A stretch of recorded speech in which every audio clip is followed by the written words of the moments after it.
السلام علیکم ورحمۃ اللہ وبرکاتہ۔ امید ہے کہ آپ سب خیریت سے ہوں گے، اور ونس اگین بہت ساری دعائیں سب کے لیے، صحت کی، عافیت کی دعائیں، ٹھیک ہے، آپ کے رزق کی کشادگی کی دعائیں، اور ہم سب کو اللہ تعالیٰ اپنا تزکیہ کرنے کی توفیق عطا فرمائے۔ آج جو ہمارا لیکچر ہے، it's lecture number 10 and it's a continuation, یہ پچھلے لیکچر کی کنٹینیویشن ہے، جس میں کہ ہم نے امام غزالی کی جو کتاب سے ہم کر رہے تھے، شہوت والا جو چیپٹر ہے، جس میں کہ ہم نے بات کی تھی بھوک کی، اور شکم سیری کی، سیر ہو کے کھانے کی اور اس کے نقصانات، اینڈ دین اس کے بعد امام صاحب نے جو ہمیں رہنمائی کی ایز ٹو دی ایڈوانٹیجز، یعنی جو فوائد ہیں بھوکے رہنے کے یا کم کھانے کے، یا اپنی اس ڈیزائر کو ماڈریشن پہ رکھنے کے جو فوائد ہیں، ٹھیک ہے، اس سے جو ہمیں اسپریچولی جو ہم اسٹرینتھن ہوتے ہیں، انٹلیکچولی جو ہم اسٹرینتھن ہوتے ہیں، ٹھیک ہے، یعنی ہماری عقل اس سے کھلتی ہے، ہماری جو روح ہے اس کو تقویت پہنچتی ہے۔ تو اس حوالے سے مزید جو اس کے کچھ فوائد ہیں اس پہ آج بات کریں گے۔ دعا کر لیتے ہیں۔ اعوذ باللہ من الشیطان الرجیم، بسم اللہ الرحمن الرحیم۔ رب اشرح لی صدری ویسر لی امری واحلل عقدۃ من لسانی یفقہوا قولی رب زدنی علما۔ اللہم آتی نفسی تقواها وزکها انت خیر من زکاها انت ولیہا و مولاہا۔ یا اللہ میرے نفس کو اس کا تقوی عطا کیجیے اور اس کو پاک کیجیے، اور آپ اس کے بہترین پاک کرنے والے ہیں، اور آپ اس کے مددگار اور سرپرست ہیں، آمین یا رب العالمین۔ بھوک کے فوائد، نمبر 4 پہ یہ لکھتے ہیں، عذاب الہی اور مصیبت زدہ لوگوں کی یاد۔ بھوک کی وجہ سے انسان اللہ کی آزمائش اور امتحان کو نہیں بھولتا، اور نہ ہی آزمائش میں اور امتحان میں مبتلا لوگوں کو بھولتا ہے، کیونکہ شکم سیر یعنی ایک پیٹ بھرا ہوا انسان بھوکے آدمی کو اور بھوک کو بھول جاتا ہے، ٹھیک ہے۔ When you are in a state of satiation, when you are satiated, اب آپ کی مطلب ساری ڈیزائرز فلفلڈ ہیں، تو بھوک تو چلو ایک چیز ہو گئی، مگر آبویسلی آپ کو پھر ایمپتھی وہ نہیں رہے گی جب تک آپ ایک اسٹیٹ سے نہ گزریں۔ اور جیسے یہ جب فرینچ ریولیوشن آیا تھا تو ایک فیمس وہ کوٹ ہے نا کہ کوئین سے کسی نے پوچھا تھا، جو یہ یعنی ملکہ سے پوچھا تھا کہ لوگ بھوک سے مر رہے ہیں تو ان کے پاس ڈبل روٹی نہیں ہے کھانے کے لیے، تو اس نے جواب دیا کہ ان کو کہو کہ کیک کھا لیں، کیک کیوں نہیں کھا لیتے، تو why don't they eat cake. یعنی وہ بات یہ ہے کہ یعنی سمجھانا یہ مقصود ہے اس سے کہ آپ کے اندر وہ ایمپتھی یا آپ کے اندر وہ ہمدردی ڈیولپ نہیں ہو سکتی جب آپ اس کیفیت سے خود نہ گزریں۔ کچھ لوگ ویسے بھی ہمدرد ہوتے ہیں، لیکن ایک بہرحال یہ ایک چیز جو ہے مشاہدے میں آئی ہے، آبزروڈ ہے یہ چیز۔ یہی وجہ ہے کہ جو آدمی کسی قسم کی ذلت، بیماری، مال کی قلت اور آزمائش اور امتحان میں مبتلا نہ ہو، وہ آخرت کے عذاب کو بھول جاتا ہے، ٹھیک ہے۔ ایک انسان جب کسی قسم کی ہیوملیشن فیس کرتا ہے سوسائٹی میں، کوئی بیماری نعوذ باللہ فیس کرتا ہے، ٹھیک ہے، جیسے ہم سب آج کل سننے میں آ رہا ہے جو کووڈ ہے، اور ہم میں سے کئی اس کا شکار بھی ہوئے ہیں، مال کی قلت ہو جائے اور آزمائش اور امتحان کوئی اور آ جائے، تو جب وہ یعنی وہ ایک چیز ہے جو ویک اپ کال ہوتی ہے آپ کے لیے، اور آپ آخرت کے عذاب، آپ کو اللہ کی یاد، یہ سب چیزیں ذہن میں آتی ہیں، تو اگر آپ ان چیزوں سے نہ گزریں تو چانسز ہیں کہ انسان جو ہے اللہ کو اور آخرت کے عذاب کو بھول جائے، حتیٰ کہ اس کے دل میں آخرت کا خیال بھی نہیں آتا، اور نہ اس کے دل پر آخرت غالب آتی ہے۔ لہٰذا بندے کو آزمائش کی سختی سے دوچار یا آزمائش کے مشاہدے میں رہنا چاہیے، اور سب سے بہتر آزمائش اور امتحان جو انسان برداشت کر سکتا ہے وہ بھوک ہے، کیونکہ اس میں عذاب آخرت کی یاد کے علاوہ بھی بہت سے فوائد ہیں۔ اسی لیے جب حضرت یوسف علیہ السلام سے پوچھا گیا کہ آپ بھوکے کیوں رہتے ہیں حالانکہ آپ کے قبضے اور ملکیت میں سرزمین مصر کے خزانے ہیں، تو آپ علیہ السلام نے فرمایا مجھے ڈر رہتا ہے کہ میں شکم سیر ہو کر بھوکے کو بھول جاؤں گا۔ غرض یہ کہ بھوکوں اور محتاجوں کو یاد رکھنا بھی بھوک کے فوائد میں سے ہے۔ ایک فائدہ ہے کیونکہ یہ یاد انسان کو مخلوق خدا پر رحم کرنے، اسے کھانا کھلانے اور اس پر شفقت کرنے کی دعوت دیتی ہے، جبکہ شکم سیر ایک پیٹ بھرا ہوا آدمی بھوکے کی تکلیف سے بے خبر اور غافل رہتا ہے۔ پانچواں فائدہ یہ کہتے ہیں گناہوں کی شہوت کا خاتمہ۔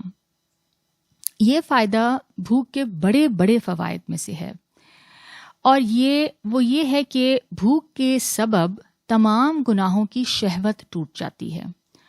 ہوتا یہ ہے کہ انسان کے اندر آبویسلی وہ انرجی اور وہ اسٹرینتھ نہیں رہتی، تو آپ جب آپ کی وہ بیسک انسٹنکٹ آپ کا وہ پراپرلی فلفلڈ نہیں ہے تو ظاہر سی بات ہے کہ پھر آپ باقی چیزوں کے لیے بھی آپ کی جو شہوت ہے وہ ٹوٹ جاتی ہے، آپ کی وہ جو بیس ڈیزائرز ہیں وہ ویکن ہو جاتی ہیں، اور انسان کو برائی کا حکم دینے والا نفس یعنی نفس امارہ پر غلبہ حاصل ہو جاتا ہے۔ یعنی انسان کی جو ایک سیلف ہے جو اس کو ایول کی طرف یا غلط کی طرف آپ کو جو لے کے جاتی ہے، جس کو نفس امارہ کہا گیا ہے، کیونکہ تمام گناہوں کے پیدا ہونے کی جگہ شہوات اور انسانی قوہ ہے۔ بیسکلی انسان کی جو ڈیزائرز اور انسٹنکٹس ہیں اور جو انسان کی اسٹرینتھس ہیں، ٹھیک ہے، وہاں سے ہی پھر آبویسلی جب وہ اعتدال کو کراس کرتا ہے تو کیا ہوتا ہے، پھر گناہ وہیں سے سرزد ہوتے ہیں۔ اور انسانی قوہ اور شہوات کا مادہ اور ماخذ، یعنی یہ کہہ رہے ہیں ان کے مطابق جو انسان کی اسٹرینتھ اور اس کی جو باقی ساری جو اس کی ڈیزائرز ہیں، جو اس کے انسٹنکٹس ہیں، ان کا جو سورس ہے وہ کیا ہے؟ کھانے پینے کی اشیاء ہیں، یعنی وہاں سے اوریجنیٹ ہوتی ہے سب چیز۔ لہٰذا کھانوں میں کمی ہر قسم کی شہوت اور قوت کو کمزور کرتی ہے۔ انسان کی ساری سعادت، اس کی ساری یعنی خوش بختی، خوش نصیبی اس بات میں ہے کہ انسان اپنے نفس کو قابو میں رکھے، ٹھیک ہے، ضبط نفس۔ This is one of the most important lessons of fasting. روزے کا سب سے بڑا جو سبق ہے وہ کیا ہے؟ سیلف کنٹرول، ضبط نفس آپ کا۔ تو اور شقاوت اور بدبختی کس چیز میں ہے؟ کہ نفس انسان کو قابو کر لے، ٹھیک ہے۔ خوش نصیبی کس چیز میں ہے؟ کہ انسان جو ہے وہ اس کا جو اس کا جو اپنا جو نفس ہے وہ اس کے قابو میں رہے، اور بد نصیبی اس بات میں ہے کہ نفس انسان کو قابو کر لے۔ اور جس طرح تم کسی سرکش چوپائے کو بھوک کے ساتھ کمزور کر کے قابو کرتے ہو، جس طرح تم کسی ریبیلیس یعنی آپ کا کوئی اینیمل ہے، اس کو آپ ہنگر کے ساتھ، بھوک کے ساتھ اس کو آپ قابو کرتے ہیں کمزور کر کے، کیونکہ جب وہ سیر ہو جائے تو وہ قوی، نافرمان اور سرکش ہو جاتا ہے۔ اسی طرح نفس کی بھی یہی حالت ہے، ٹھیک ہے۔ تو ایک اور فائدہ جو یہ فرماتے ہیں، شب بیداری کا فائدہ۔ بھوک کی وجہ سے نیند دور ہو جاتی ہے اور بیدار رہنے کی قوت پیدا ہو جاتی ہے، کیونکہ جو آدمی سیر ہو کر غذا کھاتا ہے اسے نیند زیادہ آتی ہے، اور نیند موت کے مشابہ ہے جس کی زیادتی عمر کے سرمائے کو کم کرتی ہے، ٹھیک ہے۔ obviously it makes you more sleepy and جتنا آپ سوئیں گے آپ اپنا ٹائم لوز کریں گے، اور یہ کیا فرما رہے ہیں کہ ظاہر ہے عمر آپ کی جو آپ کا جو ٹائم ہے، جو زندگی ہے، obviously وہ آپ کا سب سے بڑا سرمایہ ہے۔ جیسے سورہ عصر میں آتا ہے نا کہ جو عصر ہے، جو ٹائم ہے بیسکلی، یعنی وہ گواہ ہے کہ انسان خسارے میں ہے، کیونکہ انسان وقت گنوا دیتا ہے۔ اس کے بعد جو فائدہ ہے، 7واں فائدہ، عبادت پر پابندی میں آسانی۔ کم کھانے سے انسان کے لیے عبادت پر دوام رکھنا آسان ہو جاتا ہے، کنسسٹنٹلی عبادت کرنا آسان ہو جاتا ہے، کیونکہ کھانا انسان کو زیادہ عبادات کرنے سے روکتا ہے، ٹھیک ہے۔ اٹ میکس یو لیتھارجک اینڈ سلگش، آپ کو کھانا آپ کو ذرا سا سست کر دیتا ہے، زیادہ کھانا یا پیٹ بھر کے کھانا۔